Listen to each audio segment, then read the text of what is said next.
Este es un mensaje del pastor John MacArthur, traducido y predicado en español para el mundo de habla hispana. Ahora, para esta mañana, finalmente, quiero que abra su Biblia en el capítulo 53 de Isaías. Isaías, capítulo 53, y estamos a punto de embarcarnos en un estudio de esta porción inmensamente importante del Antiguo Testamento, conforme comenzamos nuestra serie en el Antiguo Testamento, encontrando a Cristo ahí.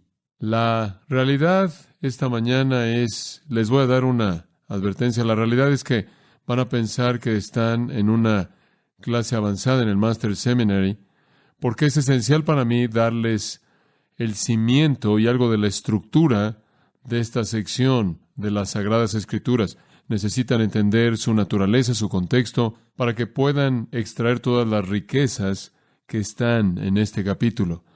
He oído sermones de Isaías 53, pero van a recibir más que eso. Van a recibir una serie que podría durar tanto como un par de meses. Y para hacer que eso sea todo lo que debe ser y para que puedan ver lo que realmente está en esta sección increíble de las Escrituras, voy a tener que darles un mensaje de introducción en esta mañana. Y entonces necesitan poner atención, pensar como eruditos y pensar con cuidado, y esperen que sea un poco de sobrecarga académica. Vamos a probar su capacidad de gigabytes en esta mañana, cuánto pueden manejar, pero vamos a tener esto en un CD o en un archivo MP3 para el futuro. Va a ser lo que probablemente vas a querer escuchar y absorber en el futuro. Al llegar a Isaías capítulo 53, tengo que decir que el principio del pasaje realmente está en el capítulo 52, versículo 13. Entonces, cuando hago referencia en general a un estudio de Isaías 53, de hecho, estoy incluyendo el 52, versículo 13, hasta el 53, versículo 12. Esa sección entera de 15 versículos, comenzando en el 52, 13. Todo es una sección. Solo podría decir que cuando los eruditos marcaron el capítulo 53, de hecho, hubieran comenzado en el versículo 13, porque el versículo 13 prepara lo que es detallado en el capítulo 53. Ahora, si usted ha sido cristiano por un tiempo, está muy familiarizado con esta sección de las Sagradas Escrituras, y así debe ser. Ha sido llamada por algunos eruditos en el pasado el quinto evangelio, a ser añadido a Mateo, Marcos, Lucas y Juan. Fue Agustín quien dijo ahí en el siglo V, no es una profecía, es un evangelio. Fue Policarpo, el estudiante y amigo del apóstol Juan, quien llamó a esta sección de las Escrituras la pasión dorada del Antiguo Testamento. Martín Lutero mismo dijo, todo cristiano debe poder repetirlo de memoria. Entonces, esa va a ser su tarea, memorizarse Isaías 52, 13 hasta el 53, 12. Y usted va a disfrutarlo el resto de su vida. Es muy probable que ya conoce la mayor parte de esta sección si ha estudiado las Escrituras por algo de tiempo. Un par de eruditos alemanes, escribiendo en 1866, dijeron, parece como si hubiera sido escrito debajo de la cruz del Gólgota. Y añadieron, en muchas ocasiones ha derretido la corteza del corazón de un israelita. Los mismos eruditos alemanes añadieron, este capítulo es lo más central, lo más profundo y lo más sublime que la profecía del Antiguo Testamento jamás ha alcanzado. Fin de la cita. En esta sección de las Sagradas Escrituras, usted va a encontrar la raíz del pensamiento cristiano, aunque es Antiguo Testamento. Usted va a encontrar aquí frases que han entrado y permanecido en el vocabulario y conversación cristianas. Usted va a encontrar en esta sección de las Escrituras que el texto ha sido más usado por más predicadores del Evangelio y escritores a lo largo de la historia que cualquier otra porción del Antiguo Testamento. De hecho, Isaías 53 es el corazón de la escritura hebrea. Es la escritura mesiánica, épica, profética, que está por encima del resto en el Antiguo Testamento. Ahora, el brillo de esta gema profética es intensificado por su contexto. Entonces, mantenga su Biblia a la mano porque va a tener que entender esto conmigo. Quiero darle el sentido de lo que estamos viendo aquí, comenzando con una especie de panorama más amplio. Isaías está dividido en dos secciones, capítulos 1 al 39 y capítulo 40 hasta el capítulo 66. Obviamente, un libro largo y muy detallado y magnífico del Antiguo Testamento. Fue escrito alrededor del año 680 antes de Cristo o 700 años antes de Cristo.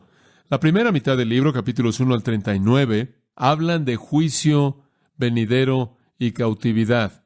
39 capítulos en donde Dios habla a través del profeta Isaías, hablando de juicio contra Israel que estaba por venir inmediatamente. Y vino menos de 100 años después de que fue escrito, al principio de la cautividad babilónica, cuando el reino entero del sur de Judá, la única parte que permaneció, el reino del norte ya había sido llevado a la cautividad unos años antes, en el 720.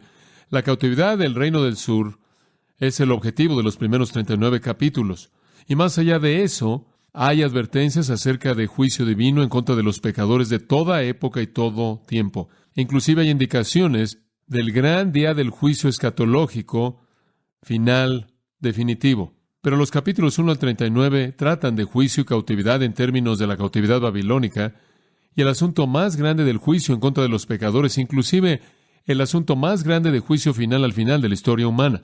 Entonces, el capítulo 39 termina pronunciando juicio que está por venir en contra de Israel en la cautividad babilónica, cuando ellos serán llevados por Babilonia.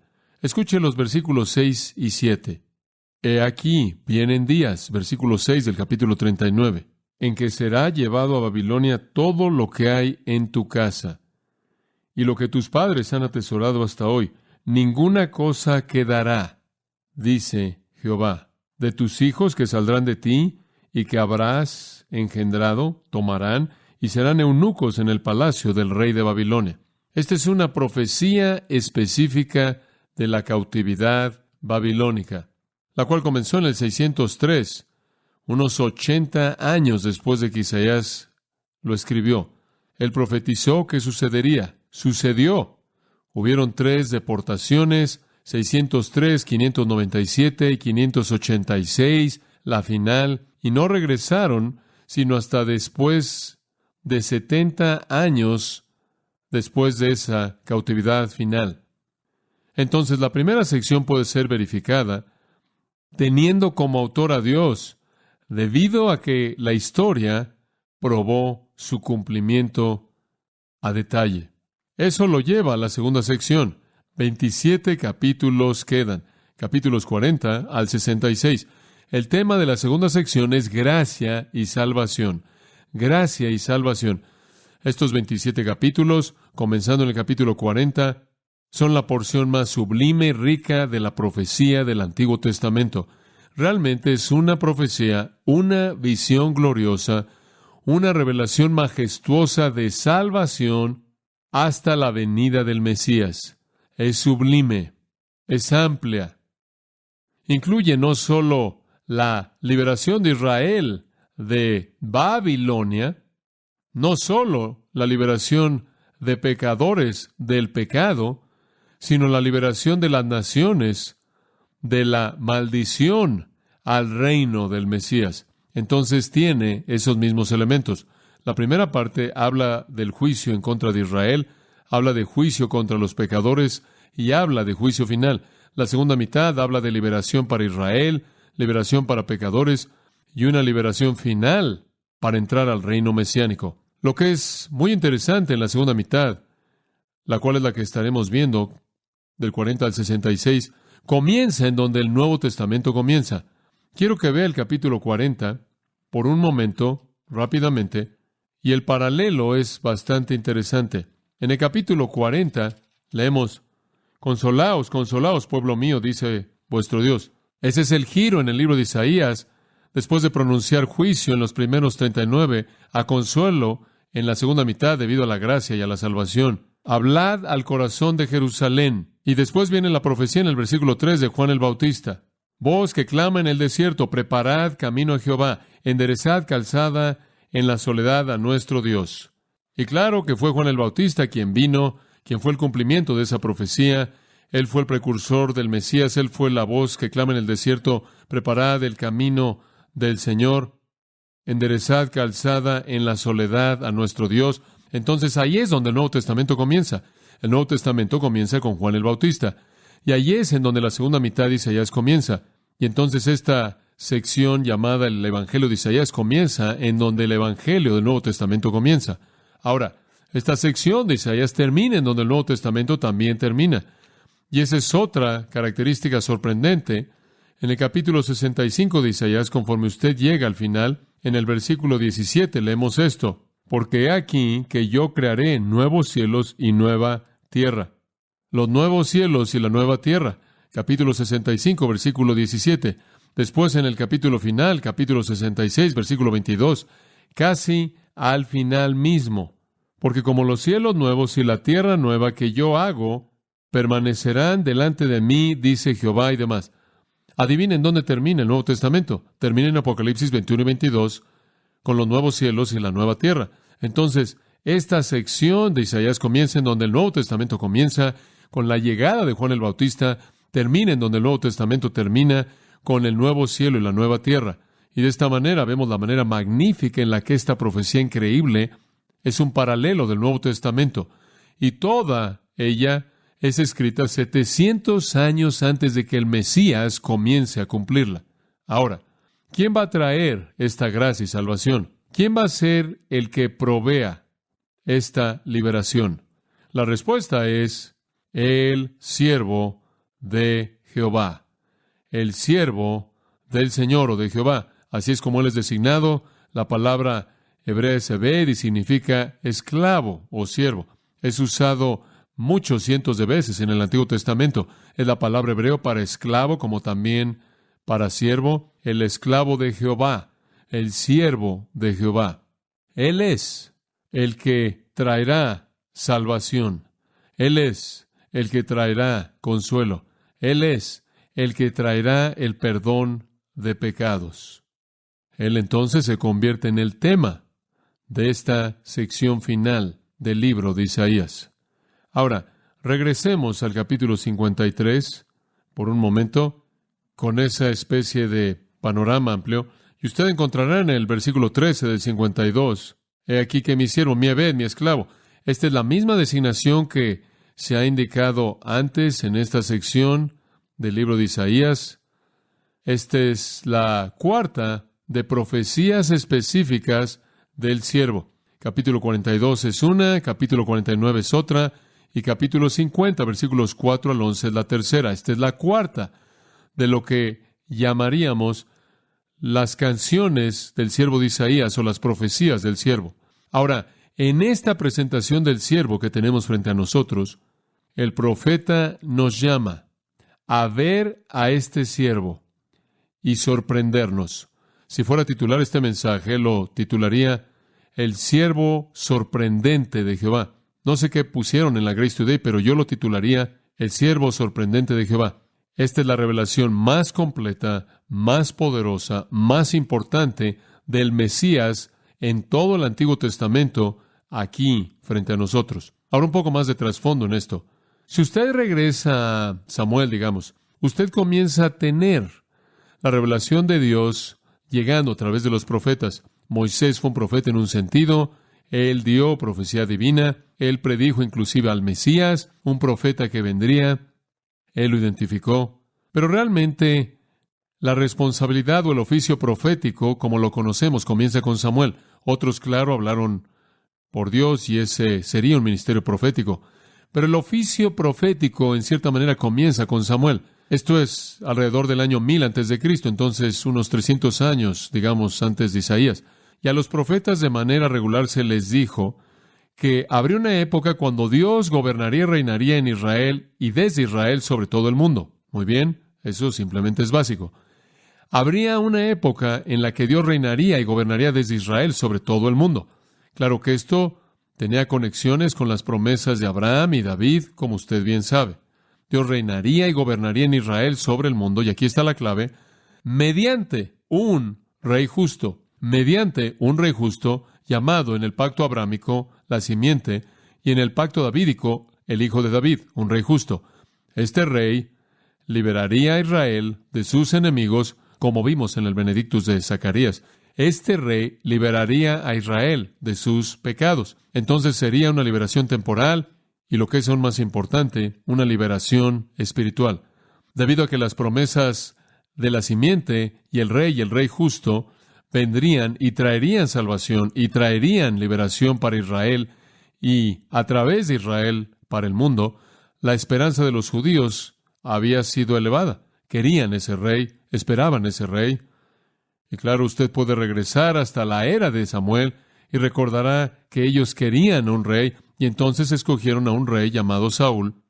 Pusieron su esperanza en Saúl y quizás de hecho asumieron que Saúl sería ese rey que vendría y traería salvación y haría de Israel la gema del mundo y reinaría desde Israel sobre el mundo entero y traería un reino de justicia y paz.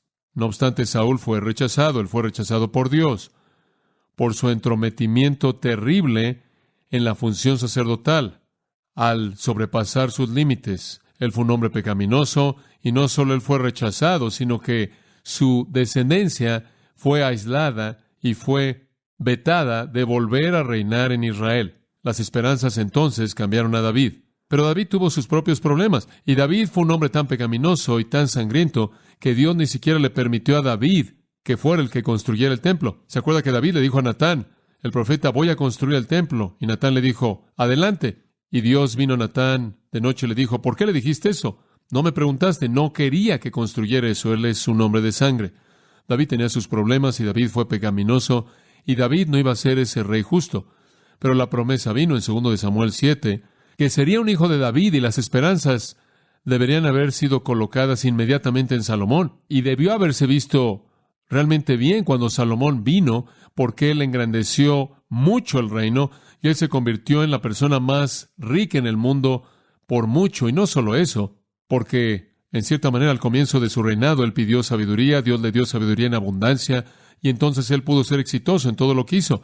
Pero resultó que Salomón fue una tragedia total. Salomón se alejó de Dios porque se casó con tantas esposas y tuvo tantas concubinas, se estaba involucrando en relaciones físicas con cientos de mujeres. Él fue un hombre que se entregó al pecado. Él no iba a ser el rey justo. Ya para cuando usted llega al final de su reinado, el reino entero se divide en pedazos y el reino del norte se va. Y todo rey después de él en el reino del norte es miserable y corrupto y vil e impío. Ese no es el bueno. Y el reino del sur lucha por sobrevivir con una larga lista en donde la mayoría de los reyes fueron corruptos y unos cuantos decentes estuvieron por ahí. La gente comenzaba a perder la esperanza en el rey humano, inclusive de los lomos de David. De hecho, la línea de David fue tan mal en un punto que uno de los descendientes de David, llamado Manasés, se convirtió en rey. Probablemente se acuerda del rey Manasés. Permítame darle el post-mortem de Manasés, y esto es lo único que necesita saber. 2 de Crónicas 33:9. Manasés guió de manera equivocada a Judá y a los habitantes de Jerusalén a hacer más maldad que las naciones a quienes el Señor destruyó antes de los hijos de Israel. Un hijo de David guió a Israel a hacer más maldad de lo que los cananeos habían hecho a quienes Israel expulsó. Y los cananeos fueron personas viles, idólatras, paganas. Así de mal estuvo. Todos los reyes en el norte son corruptos. Virtualmente los reyes en el sur son corruptos con unas cuantas excepciones. Ninguno de ellos cumplieron las posibilidades de ser un rey justo. Todos fueron un fracaso a un grado u otro. Hubieron unos cuantos reyes nobles en el sur, como usted sabe, pero ningún rey humano parecía ser capaz de cumplir con esta promesa esperada. De hecho, la vida de Isaías llega a su fin durante el reinado de Manasés. La vida de Isaías llega a su fin durante el reinado de Manasés, cuando Manasés hizo que Isaías fuera cortado a la mitad con una sierra de madera. Y eso es lo que la tradición nos dice, y es coherente con Hebreos 11:36 y 37, el cual se refiere a héroes del Antiguo Testamento siendo partidos a la mitad. Ese fue Isaías. ¿Qué tan mal estuvo? Ningún rey humano fue una esperanza. Es solo apenas antes de que Isaías fuera partido a la mitad, apenas en el tiempo en el que Manasés está entrando al poder, que Isaías de hecho profetizó durante el reinado de 4 reyes. Si recuerdo de manera correcta, Asías, Joram, Acaz, Ezequías. Asías, Joram, Acaz, Ezequías, usted se acuerda, en el año en el que Usías murió, vi al Señor. Capítulo 6 y los otros 3.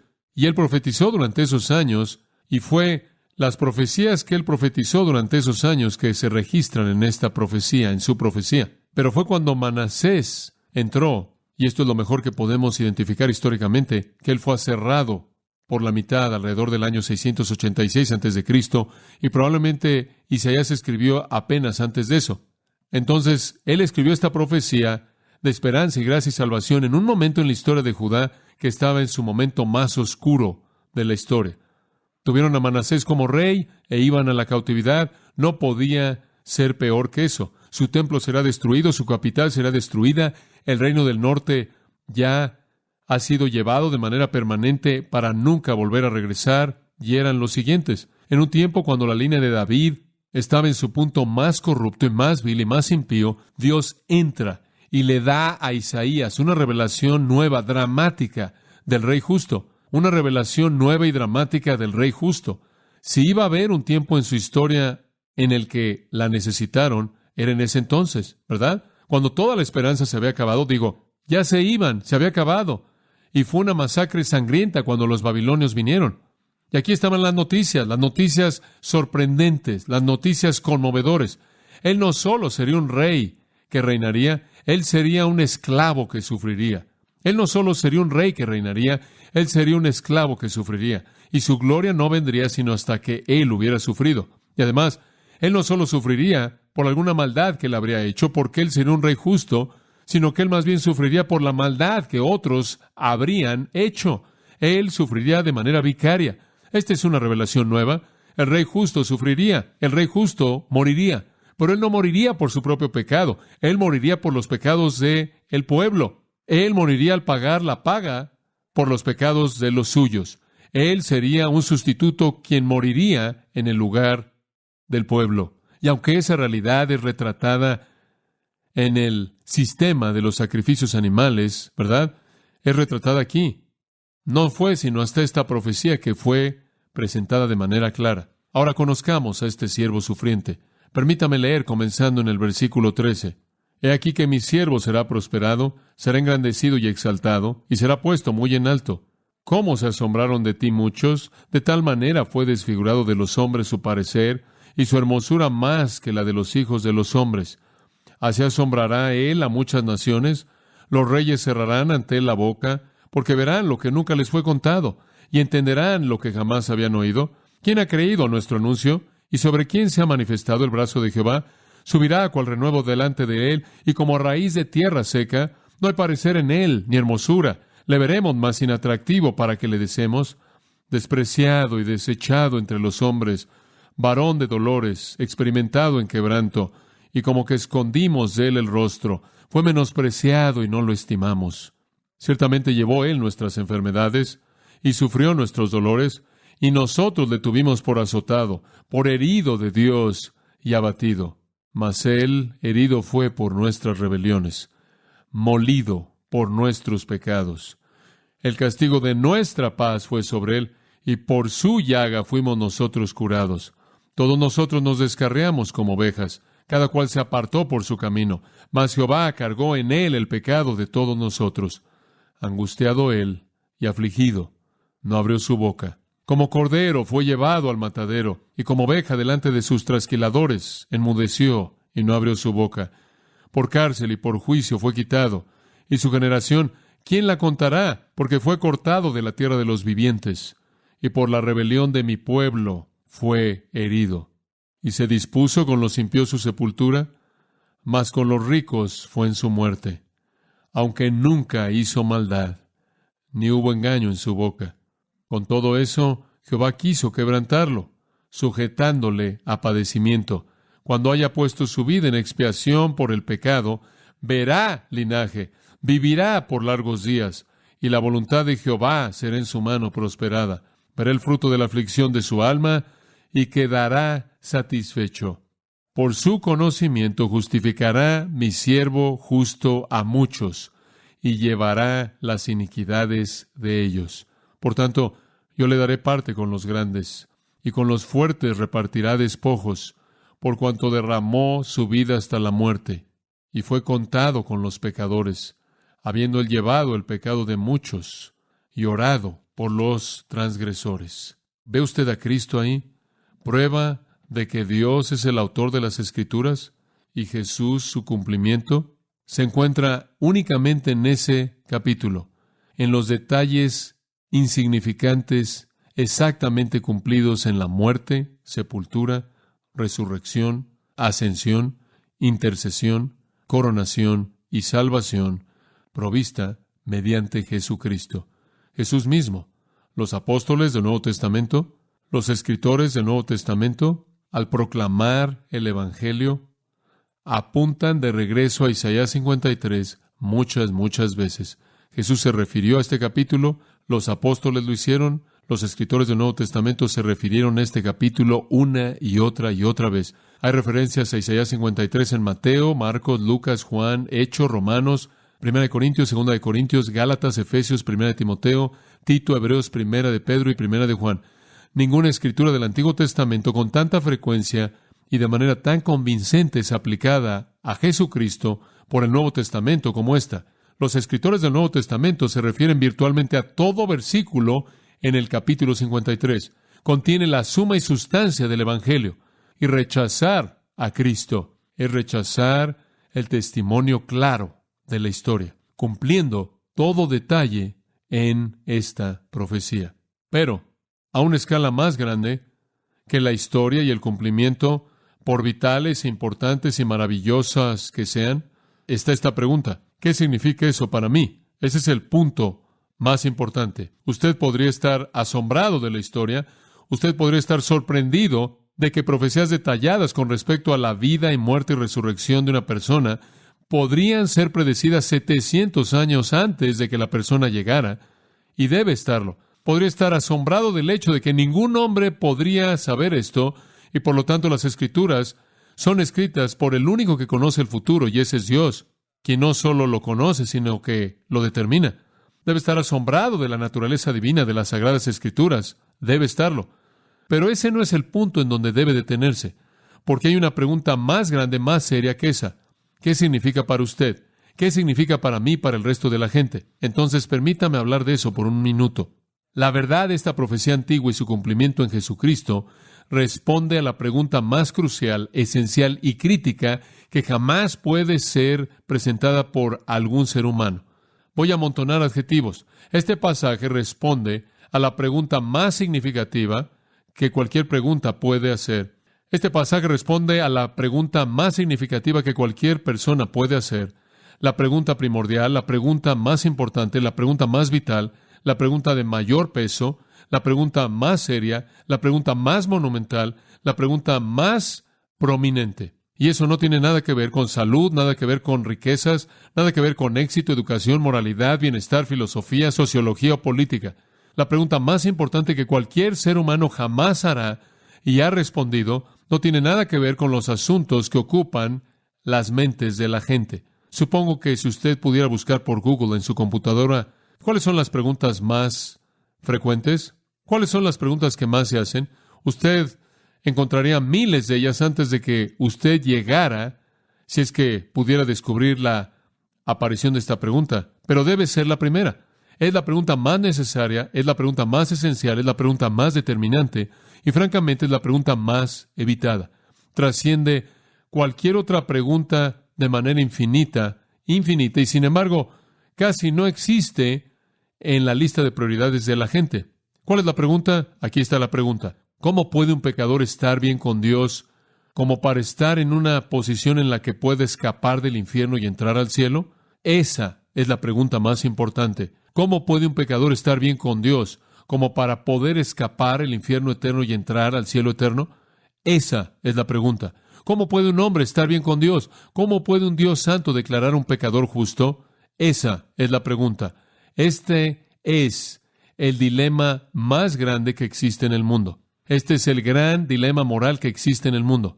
Escuche, es precisamente en respuesta a esa pregunta que la Biblia fue escrita. ¿Escuchó eso? Es precisamente para responder esa pregunta que la Biblia fue escrita. Es precisamente para responder a esa pregunta que Isaías 53 fue escrito. Esa es la pregunta. En la era del Nuevo Testamento hubieron millones de esclavos y hubo mucho abuso de esclavos. Los números algunas veces son astronómicos.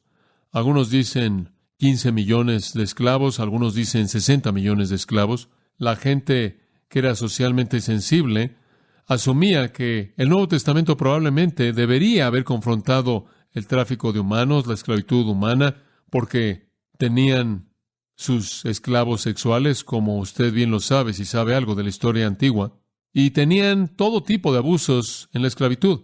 Pero me parece fascinante que el apóstol Pablo, quien escribe 13 libros de los 27 en el Nuevo Testamento, el apóstol Pablo nunca escribió acerca de las injusticias sociales de la esclavitud.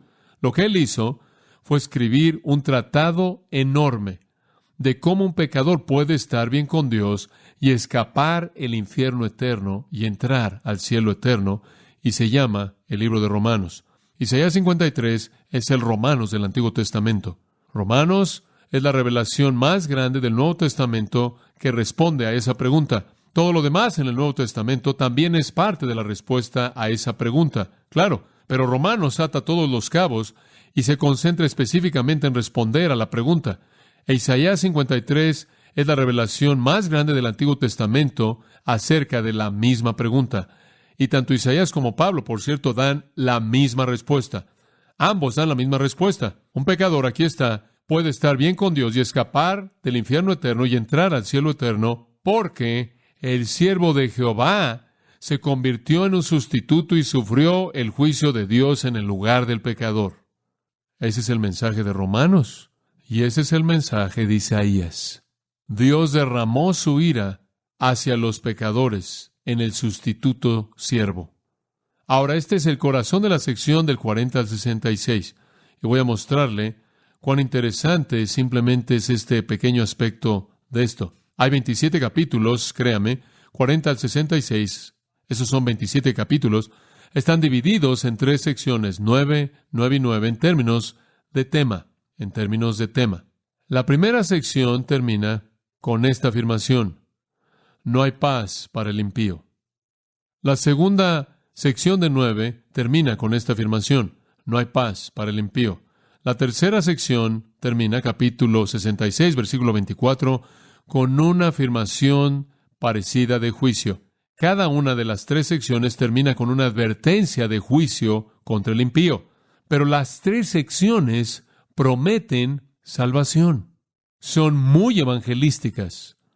Prometen salvación y terminan con una advertencia si usted la rechaza. Las 3 incluyen bendición y paz para el justo y nada de paz y juicio para el impío. Las 3 determinan que la justicia y la impiedad son fijadas para siempre. El destino no puede ser alterado. La sección 1, la primera sección, habla de la salvación de la cautividad babilónica. La segunda sección habla de la salvación del pecado.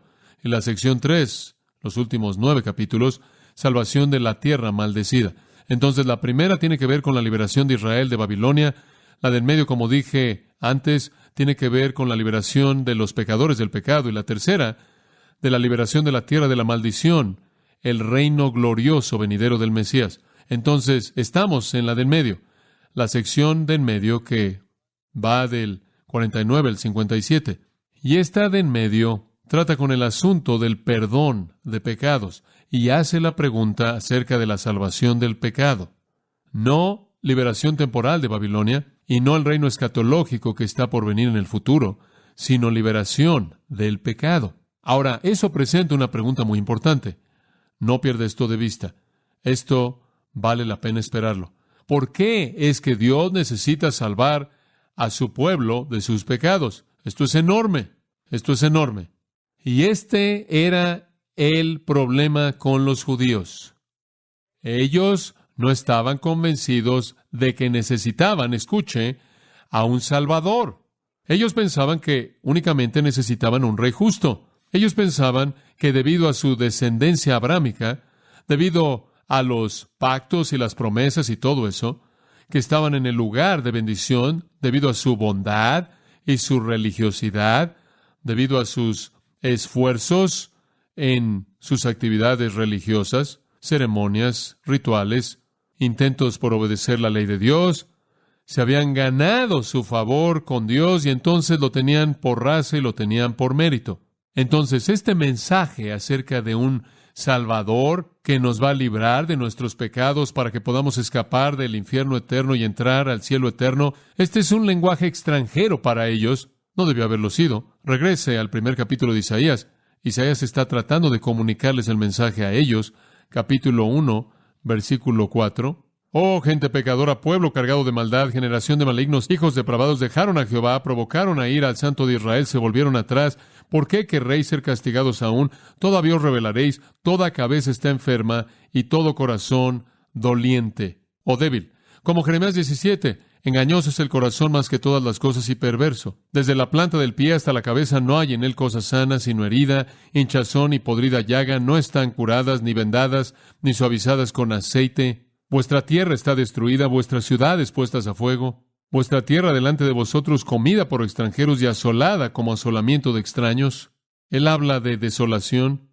Príncipes de Sodoma, versículo 10, oíd la palabra de Jehová, escuchad la ley de nuestro Dios, pueblo de Gomorra. ¿Para qué me sirve, dice Jehová, la multitud de vuestros sacrificios? Su religión falsa, dice el Señor. Hastiado estoy de holocaustos de carneros y de cebo de animales gordos. No quiero sangre de bueyes, ni de ovejas, ni de machos cabríos. ¿Quién demanda esto de vuestras manos cuando venís a presentaros delante de mí para hollar mis atrios? No me traigáis más vana ofrenda, el incienso me es abominación. Luna nueva y día de reposo, el convocar asambleas, las cuales, por cierto, Dios ordenó. No lo puedo sufrir. Son iniquidad vuestras fiestas solemnes. Vuestras lunas nuevas y vuestras fiestas solemnes las tiene aborrecidas mi alma. Me son gravosas, cansado estoy de soportarlas. Cuando extendáis vuestras manos, yo esconderé de vosotros mis ojos. Asimismo, cuando multipliquéis la oración, yo no oiré. Llenas están de sangre vuestras manos. Lavaos y limpiaos. Lavaos y limpiaos. Quitad la iniquidad de vuestras obras de delante de mis ojos. Dejad de hacer lo malo. Aprended a hacer el bien. Buscad el juicio. Restituid al agraviado. Haced justicia al huérfano. Amparad a la viuda. Venid luego, dice Jehová, y estemos a cuenta. Si vuestros pecados fueren como la grana, como la nieve serán emblanquecidos. Si fueren rojos como el carmesí, vendrán a ser como blanca lana. Necesitaban salvación. Necesitaban desesperadamente salvación. Eran un pueblo impío. Y como dije, aquí en este punto del reinado de Manasés, los peores de ellos estaban conduciéndose como cananeos. Necesitaban desesperadamente salvación y redención. Entonces, cuando usted llega a los cánticos del siervo de Isaías, capítulo 42, las promesas de que Él va a traer salvación, capítulo 42, me encantaría podérselo leer en su totalidad, pero así dice Jehová Dios, versículo 5, Creador de los cielos y el que los despliega, el que extiende la tierra y sus productos, el que da aliento al pueblo que mora sobre ella y espíritu a los que por ella andan. Yo Jehová te he llamado en justicia y te sostendré por la mano, te guardaré y te pondré por pacto al pueblo, por luz de las naciones. Él está hablando al siervo. Él está hablando al Mesías. Yo te voy a hacer el pacto al pueblo. Yo te voy a hacer la luz a las naciones. Voy a hacer que tú abras los ojos de los ciegos para que saques de la cárcel a los presos. Cantad, versículo 10, a Jehová un nuevo cántico, su alabanza desde el fin de la tierra. El Señor va a traer salvación a su pueblo. Capítulo 43, versículo 1. Ahora, así dice Jehová, creador tuyo, oh Jacob, y formador tuyo, oh Israel. Yo te he llamado por nombre, tú eres mío. Cuando pases por las aguas, yo estaré contigo. Y si por los ríos, no te anegarán. Cuando pases por el fuego, no te quemarás, ni la llama arderá en ti. Porque yo, Jehová, Dios tuyo, el Santo de Israel. ¿Cuál es la siguiente frase? ¿Soy tú qué? Tu Salvador. Yo soy tu Salvador.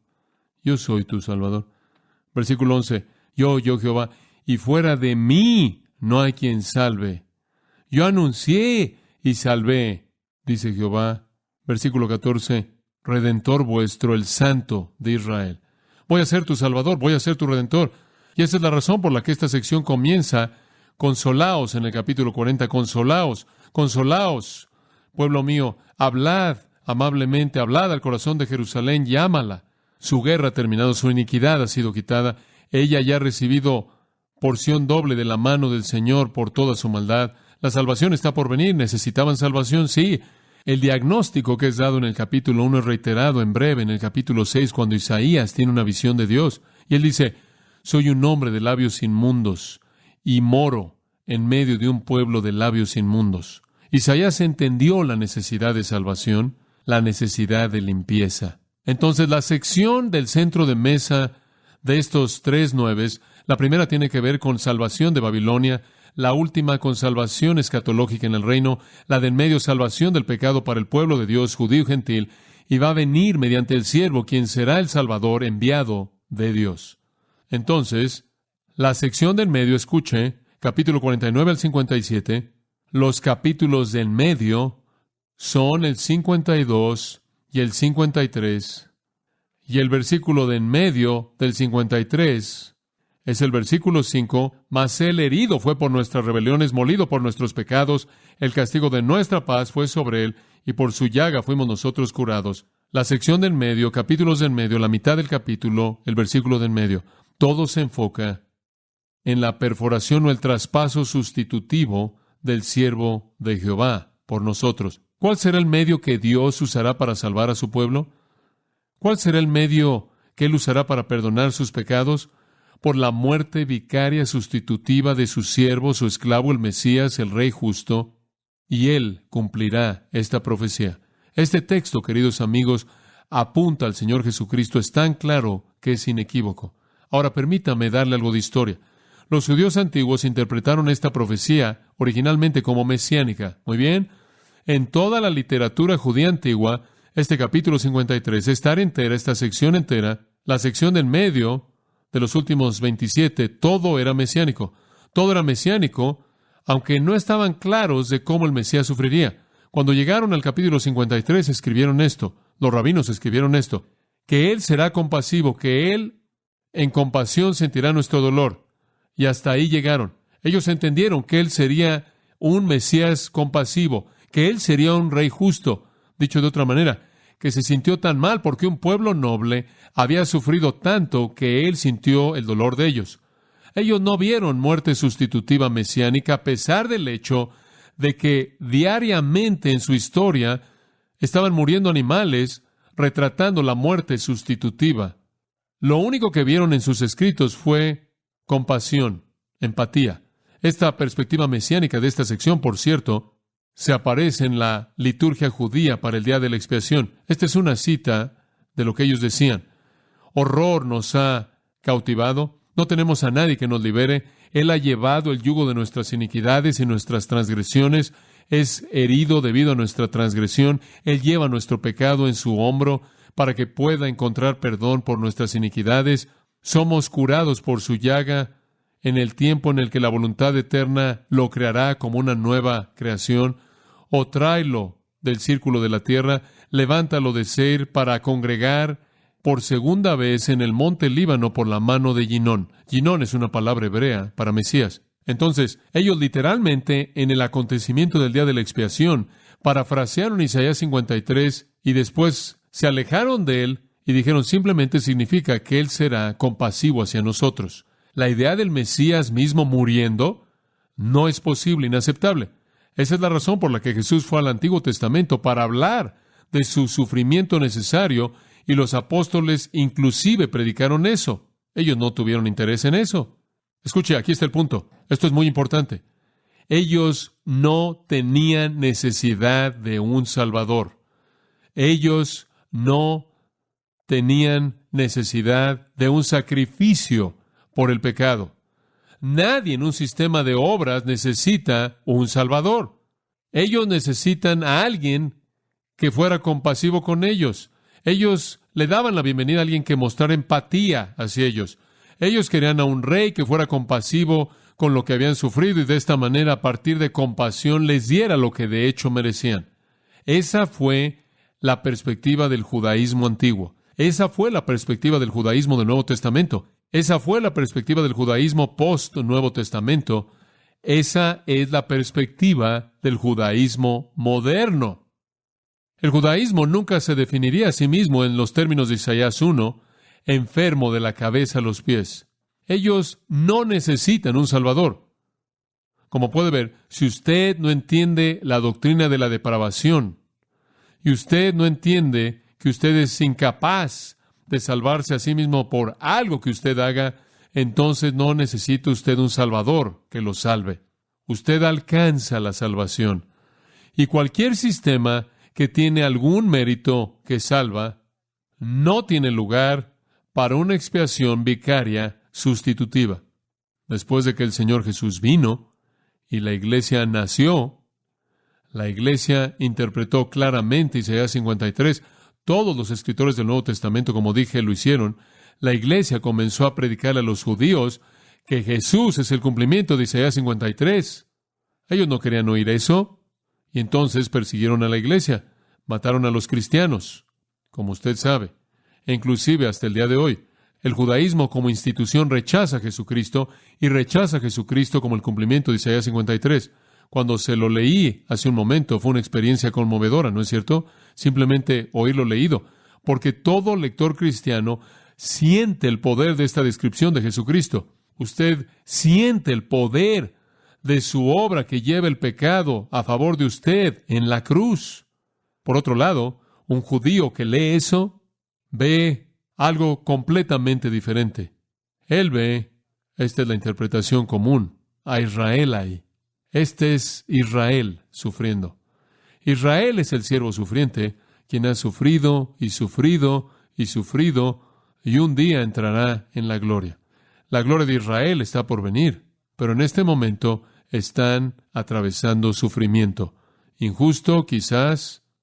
Esta es una perspectiva judía aduladora, dice Isaías 53, que ellos como un pueblo noble están sufriendo injustamente, atravesando por agonías, pero algún día emergerán y llegarán a la gloria prometida a ellos y se convertirán en la nación suprema y bendecirán al mundo entero.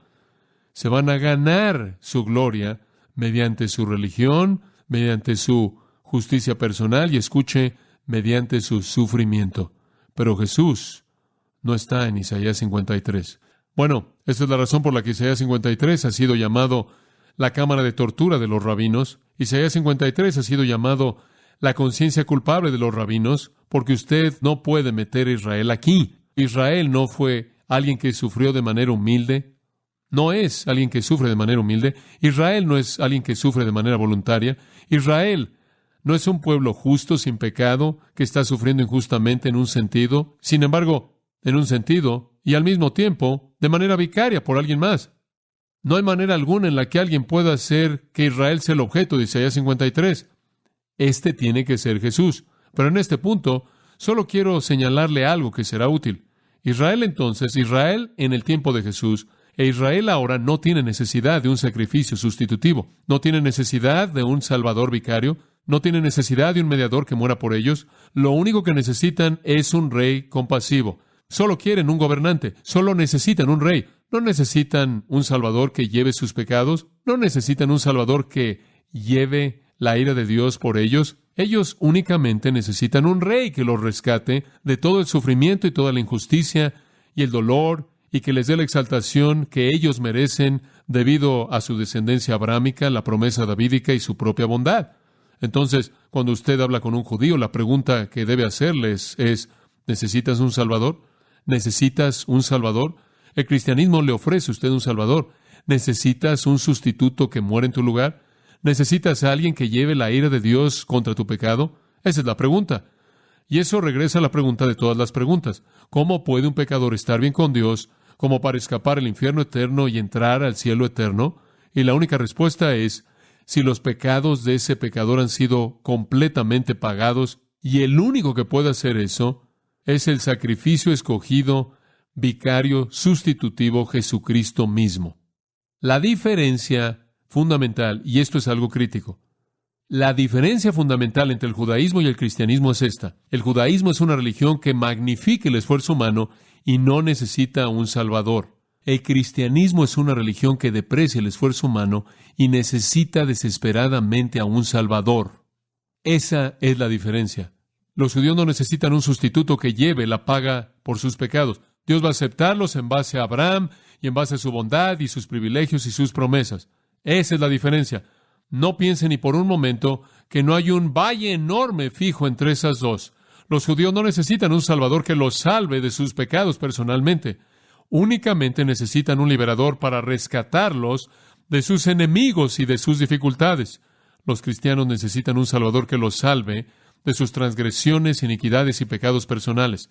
Entonces, la pregunta que debe hacerle a cualquier judío es, ¿necesitas personalmente un Salvador que tome tu lugar y muera bajo el juicio de Dios por tus pecados? ¿Necesitas un Salvador? Esa es la pregunta. Y ese es el problema moral de toda la existencia humana. Mi siervo, versículo 11 del 53, mi siervo justificará a muchos. Él los hará estar bien con Dios.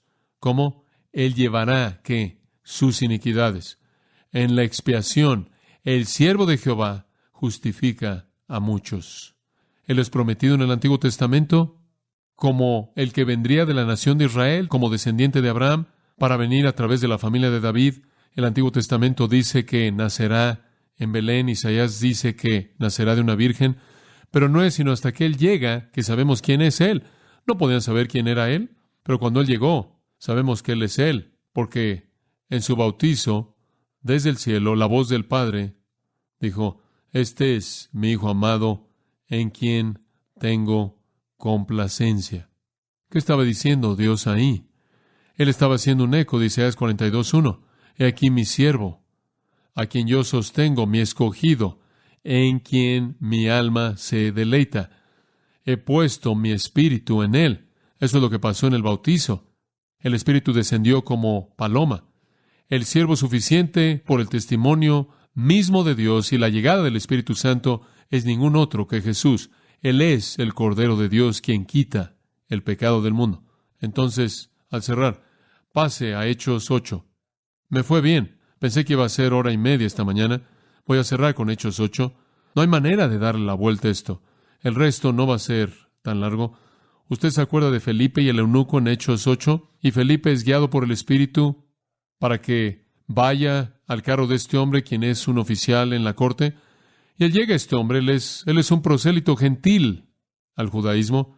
Él ha estado en Jerusalén, él está leyendo Isaías, el profeta, y él le pregunta en el versículo 30, ¿pero entiendes lo que lees? Y él dice, ¿cómo podré si alguien no me enseñare? Entonces Felipe se subió al carro y el pasaje que estaba leyendo, él fue llevado como oveja al matadero, como cordero ante sus trasquiladores.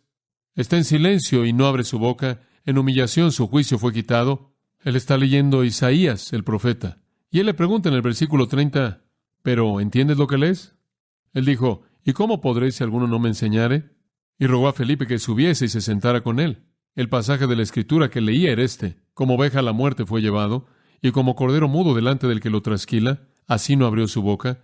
En su humillación no se le hizo justicia, mas su generación, ¿quién la contará? Porque fue quitada de la tierra su vida. Tomado de Isaías 53. Respondiendo el eunuco, dijo a Felipe, te ruego que me digas, ¿de quién dice el profeta esto? ¿De sí mismo o de algún otro? ¿De quién está hablando? Me encanta esto. Entonces Felipe, abriendo su boca y comenzando desde esta escritura, le anunció el Evangelio de Jesús. Esto es lo que vamos a hacer. Vamos a predicar a Jesús a partir de la misma escritura. Padre, te damos gracias por nuestro tiempo esta mañana, un tiempo para celebrar, un tiempo para regocijarnos, un tiempo para adorar, un tiempo para contemplar la grandeza de tu palabra y tu Hijo y nuestro Salvador.